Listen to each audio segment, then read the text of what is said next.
So good afternoon, everybody, and thank you for coming. I'll try to make it as brief as possible, okay, so not to give you guys a headache. So let's see if this works. Ta-da-da.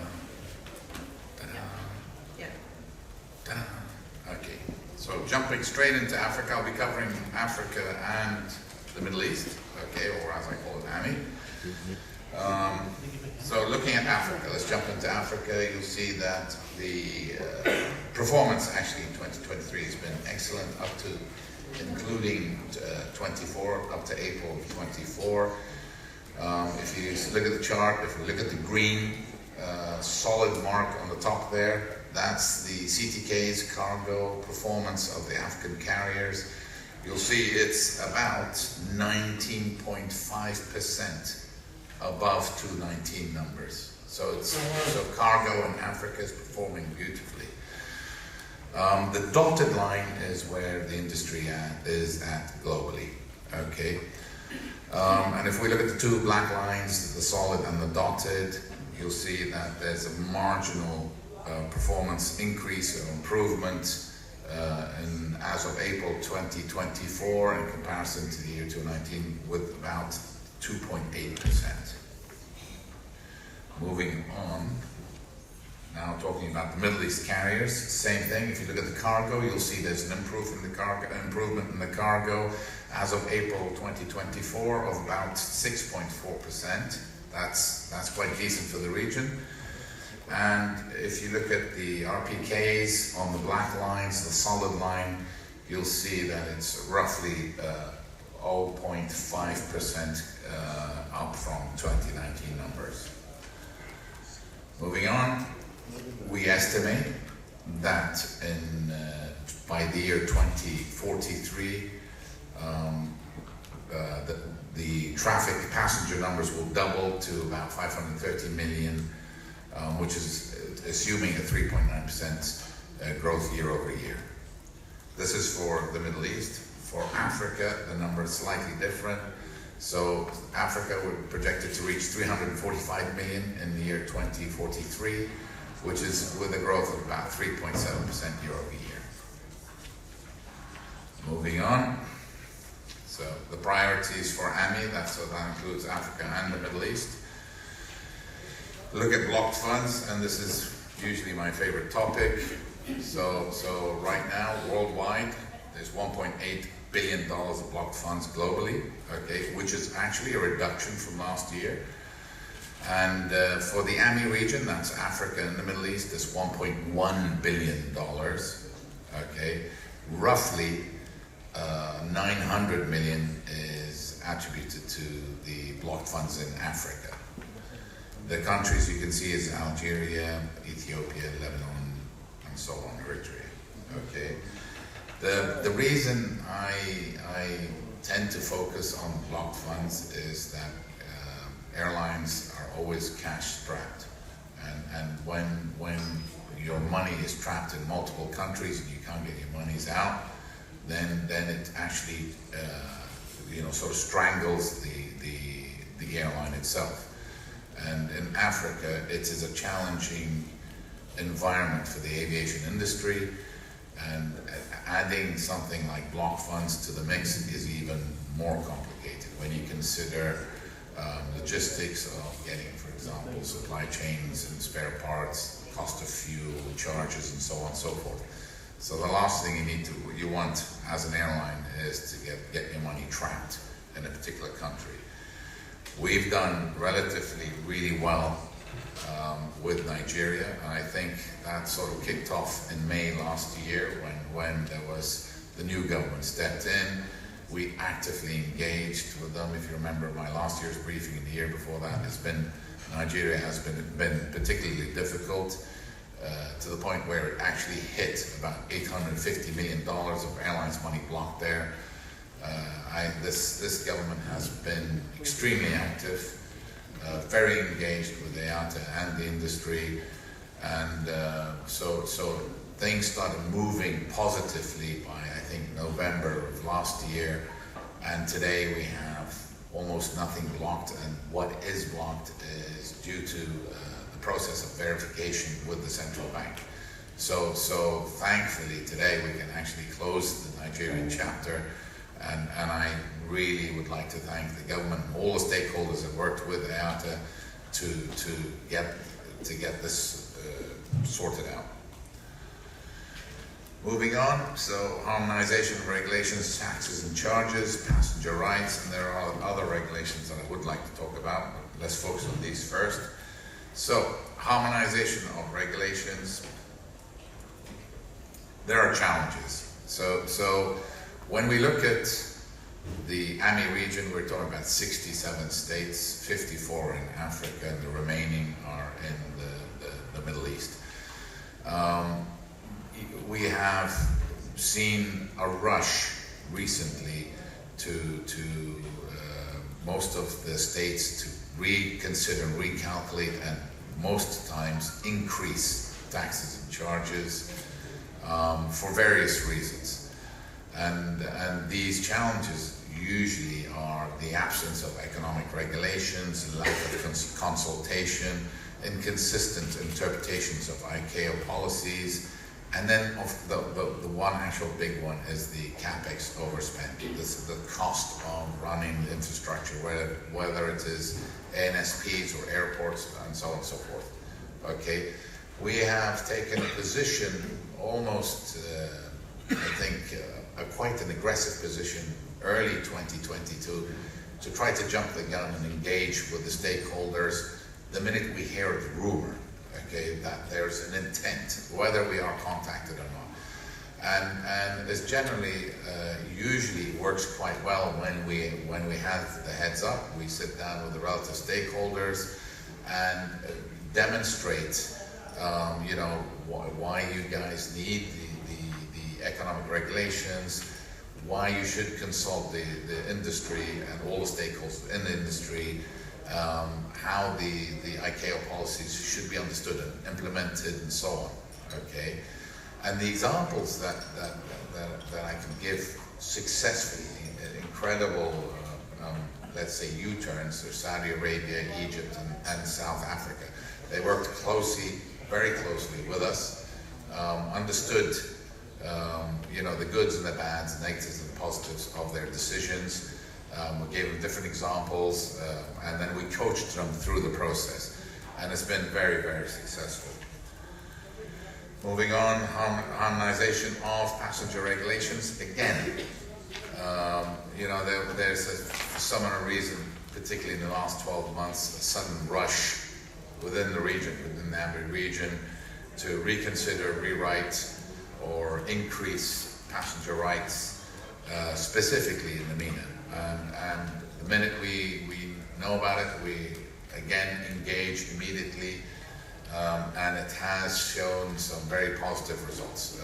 Saudi is a very good example. Oman, we're engaged with right now, and there are a few others. This allows for two things. Governments are very reluctant to overturn a decision they publish. So once they publish something, it's very hard for them to review it, let alone overturn it. So we engage with them very early, and it's been actually very positive from the other end, from the government's end towards us. And we have had, I mean, Saudi is the best example. Very good results, and effectively they published their passenger rights. And it's a decent regulation. Moving on, so looking at the region and looking at the accident rates. So for both AFI, so Africa and MENA region, saw an improvement in the accident rates per million sectors. As you can see them, I'm not going to repeat the numbers, but you can see them on the display. I think this one. Yep. Okay.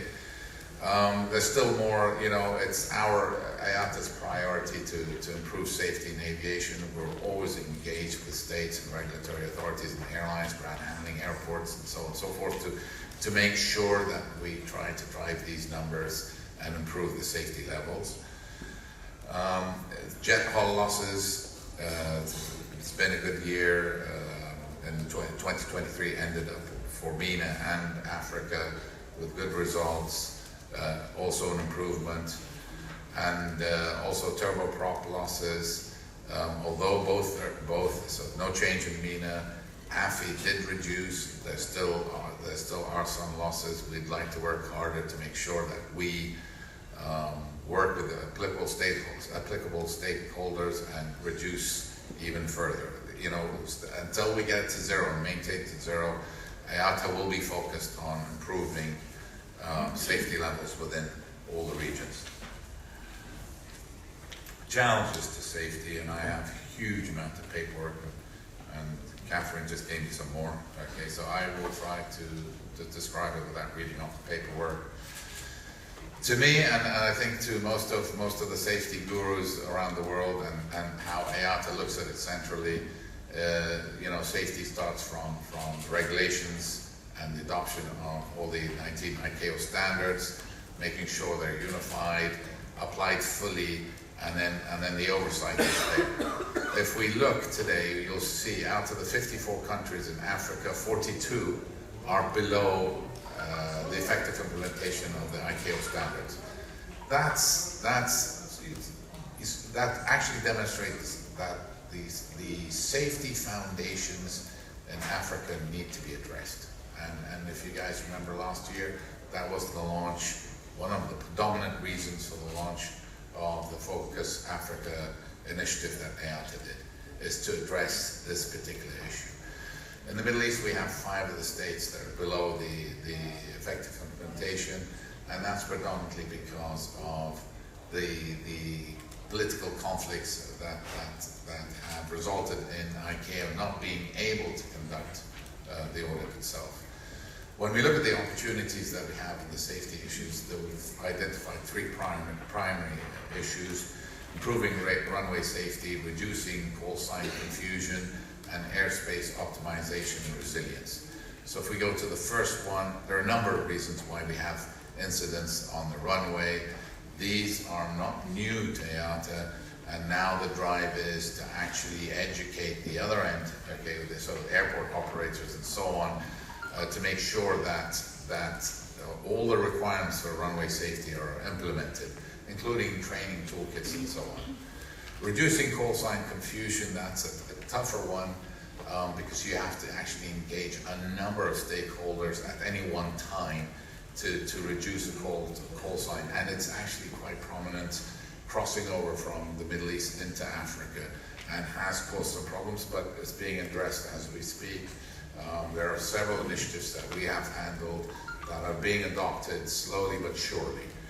And airspace optimization, resilience, you know, you're not strange to the region. You imagine looking at the region in the last 3 years, imagine how many airspace closures we've had, and imagine conflicts that we've faced, and then put that into a bucket and consider the aircraft flying at the time of the start of the conflict, or at the time when they close the airspace, and how this is managed.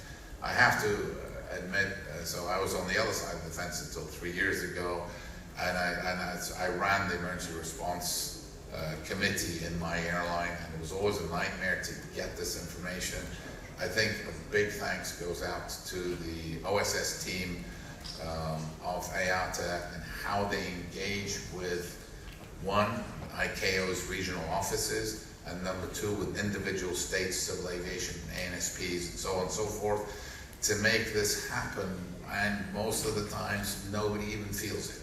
But there's a lot that happens in a crisis when the airspace gets closed, or you know, a bullet is fired into space. So the challenges for safety, we're well aware of it. A lot of time and effort is put in by IATA to handle these issues. We have next month Focus Africa in Joburg, which is kicking off to tackle a lot of these issues. It's not kicking off, it was kicked off last year, but this is the continuous part of it. Moving on. Surprise, surprise, Focus Africa. All right, so to make it easy, Focus Africa should have its own sort of media briefing, because it's actually quite large, but I'll shrink it to you in six columns. First of all, we took Focus Africa, we identified what we believe are the elements that affect safety in Africa. All right, and so we decided to call it the project Focus Africa. One, it is not owned and packaged by IATA, okay? It is actually a collaborative effort. Yes, it was hatched by IATA, but it'll only work when we have collaboration by many stakeholders. The 6 columns is safety, infrastructure, connectivity, finance and distribution, sustainability, and the future skills. The safety part is pretty much what I just mentioned, but down to actually harmonizing the regulations within states, the safety regulations within states, so automatically harmonizing the safety standards within the African states, and moving to harmonizing the training of the safety inspectors. And then when it moves over to the airlines and the airports and the ANSPs, they will be all educated and trained at the same level, and suddenly you have this one massive continent that talks the same language and implements the same standards and procedures. So that's for safety. Infrastructure, if you know, you've been in Africa, you can go from one beautiful airport to a hut to another beautiful airport, and then the infrastructure is up, the standards and regulatory requirements get applied differently in different ways between the airports and the infrastructure.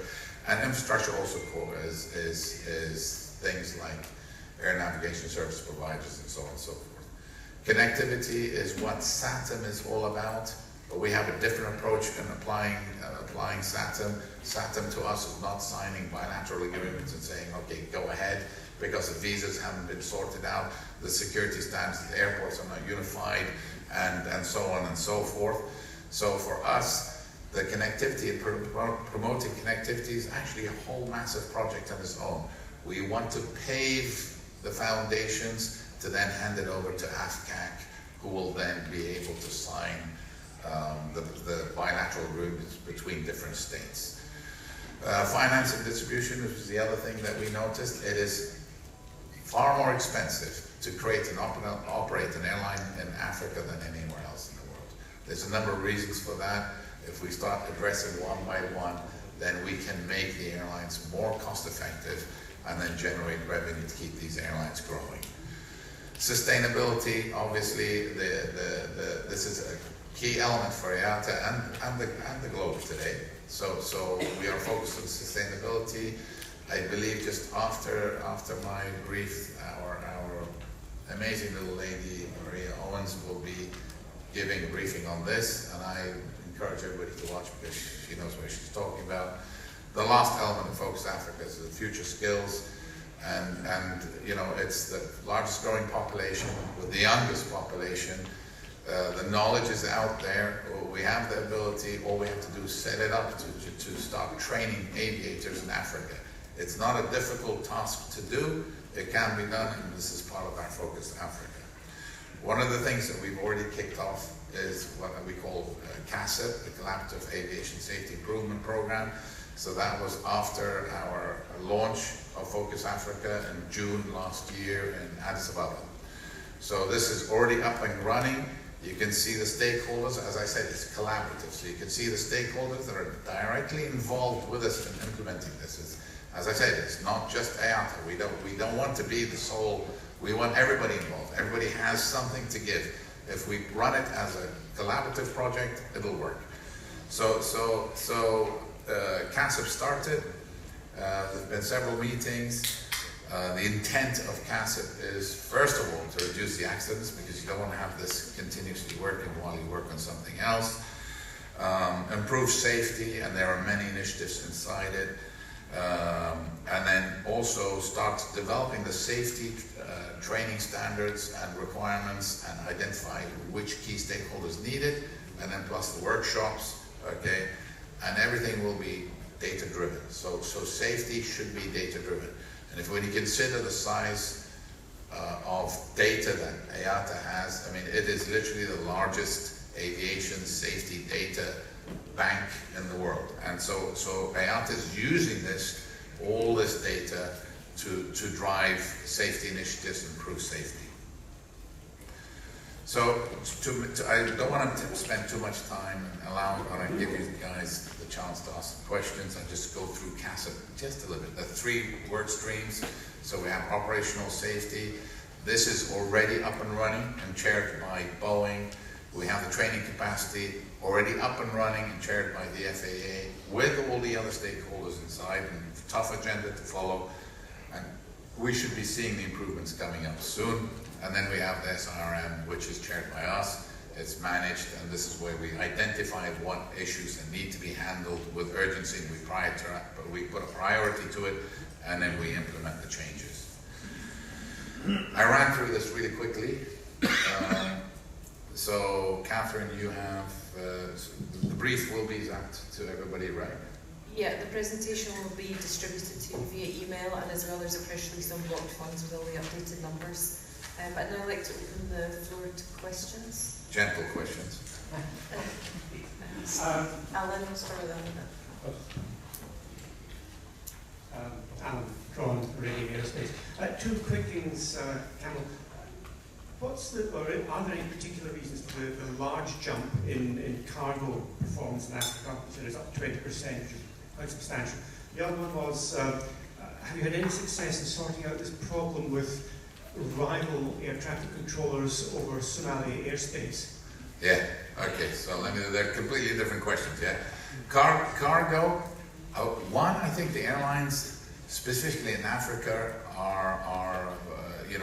have improved how they handle cargo and have made it more efficient for cargo agents to use. The other one, I think, and this is me shooting from the hip, if you look at the situation in the Horn of Africa,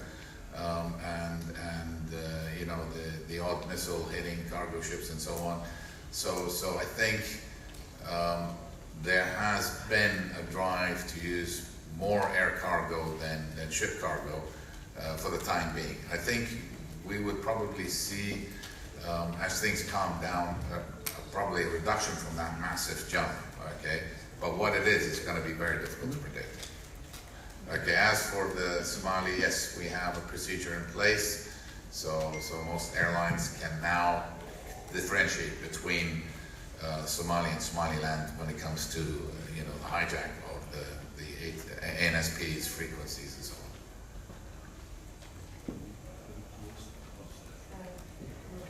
Dina? Hello, Assalamu alaikum. Dina Kamil from International. Quick question about, you were talking about the importance of infrastructure, airport infrastructure in Africa and the Middle East, and we've seen a bunch of announcements in Dubai and Saudi Arabia about the expansion of their airports there. How do you view those developments, specifically with the risk of overcapacity? And the second question is with regards to, tomorrow we're going to hear about the profitability of the airlines. Can you talk to us about the AME region, how their profitability may have potentially been hit by the geopolitics here, the Israel-Gaza war, the Iran aerospace, and all these other factors? Okay, so first question, capacity of airports, okay? So if you look at most of the airports, and I'm going to say, let's talk about MENA first, okay? So North Africa and GCC, and Middle East, yeah? If you look at the airports, they're in par with the demand, maybe lagging a bit, okay? But don't forget, these airports, so when you talk about overcapacity, you're assuming that the airport and the decision by the state to build a new airport, expand an airport, is done by itself. But when you look at it and you see how the decisions are made in the MENA region I'm talking about, it's actually made in collaboration with carriers, with airlines, and a projection in the growth of passengers and so on. So you'll see a very calculated business plan for either the expansion or building of new airports in the MENA region. It's very similar to some of the states in Africa, but not all, okay? And then you have the complete 180 degree where the airport has had no funding in some countries for many years and is crumbling and is causing the opposite effect where people will try to avoid to go to the airport. So in general, my answer for this is I don't think we're going to ever have an overcapacity for the next, 40 years or so in this particular region or in Africa. I can't see that happening, okay? And I think the governments will not sink this much money into it unless they have, gone through the plan with a fine-tooth comb, all right? And in the end, it actually does help contribute to the GDP of the state. All right. Your second question about the profitability of the airlines, don't forget, I think everybody can see here how nimble, how quick airlines are. Look at Corona. Airlines switched on the minute they were allowed to, and we're operating almost full capacity, effectively, with 0 delays, and goes what? Everybody else didn't. The airports couldn't, NSPs couldn't, but the airlines were able to recover from this really quickly. So you'll notice that the minute something happens, that hampers an airline, they scramble together, they find a solution, and they move on. Okay, and that's how airlines survive. Literally, that is literally how they survive, and they do it really well. So the profitability in the region may be slightly dented, but you know, when one door closes, the airlines will open another. I think just on the profitability, we'll just hold on that because we're coming out with numbers for the region. Dina, I think you were asking specifically about the conflict, so there's been a localised effect. Yes. Sorry, we'll go to Karen Yeah, next. thanks. Karen Smith, Business Day, South Africa. So I think the last few IATA AGM South Africa was actually used as an example of bad example of in terms of regulations. And you said this remarkable turnaround. So what created it? What was out of sync?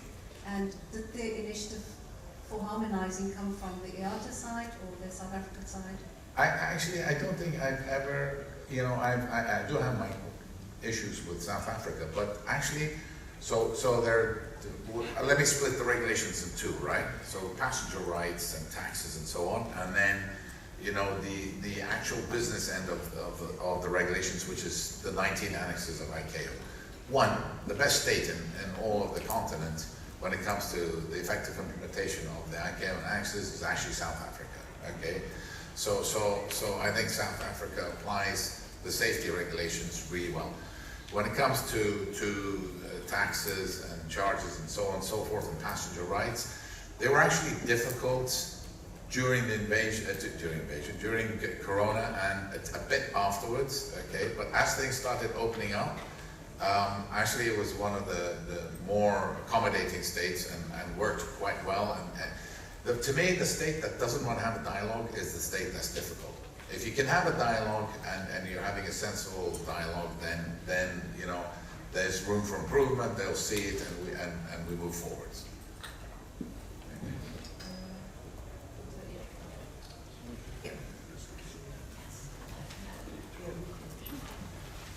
Thank you.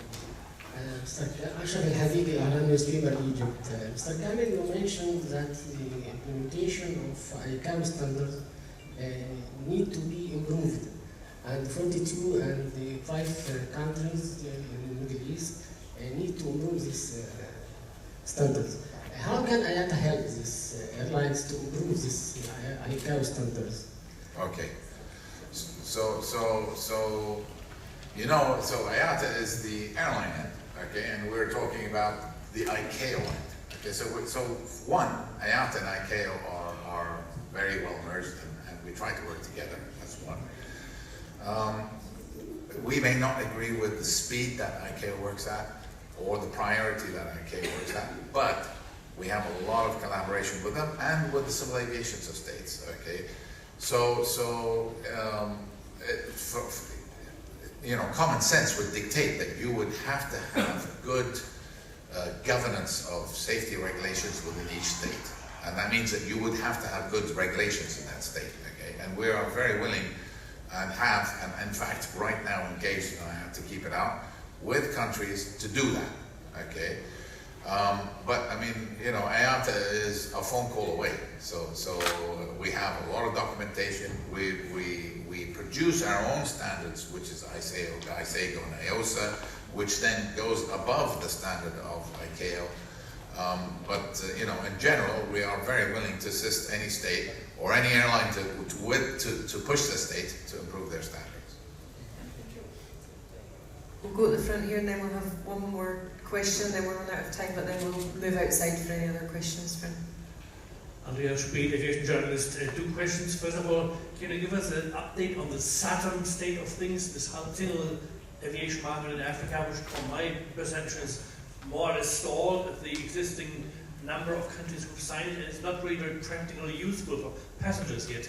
And second question, you mentioned these 42 African countries with deficiencies in their, I think, their safety culture all over.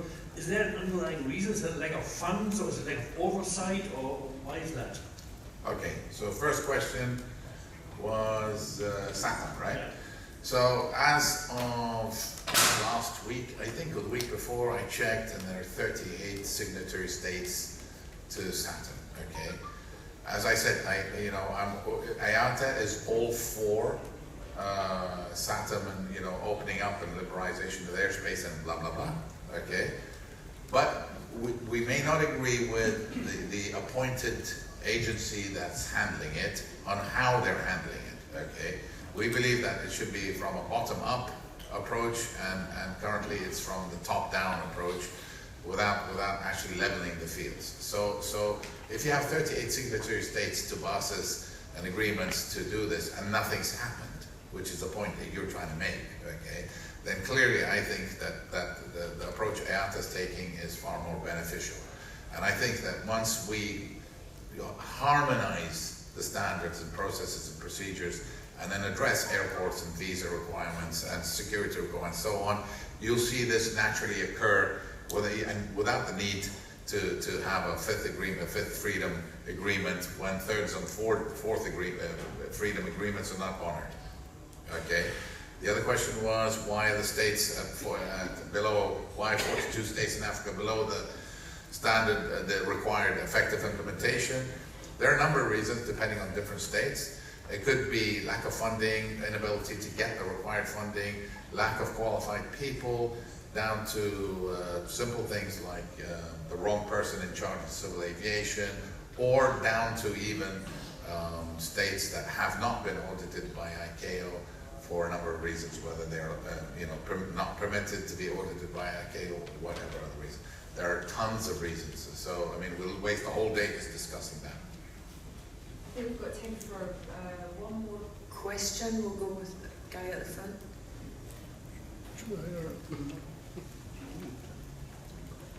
Hi, it's Guy Leach from South Africa. So I know this has been one of the most spectacularly successful programs ever, I reckon. And how does CASIP then articulate or fit into IATA? That's a very good question. So if you look, the targeted stakeholder for AOSA is an airline, and only an airline. And so I was involved personally in AOSA in 2003 when it first came out. It came out in July 2003. And what I found difficult to do was convince the civil aviation to move my way or to move AOSA way, airports to do the same, handling agents, and so on and so forth. So that's the let's say the area that AOSA doesn't tackle. Okay, it can't tackle it. It's actually designed for airlines. ISAGO is designed for ground handlers. So imagine working in an airport and the airport refuses to deal with it, and so you're actually not safe, and you just can't move forward. With CASIP, it addresses the whole picture. So down to the ramp, which airlines don't control, the runways, ANSPs, air traffic management, so on and so forth. It addresses the safety issue rather than who owns it, the safety issue and what can be done across all the entities to reduce or eliminate that safety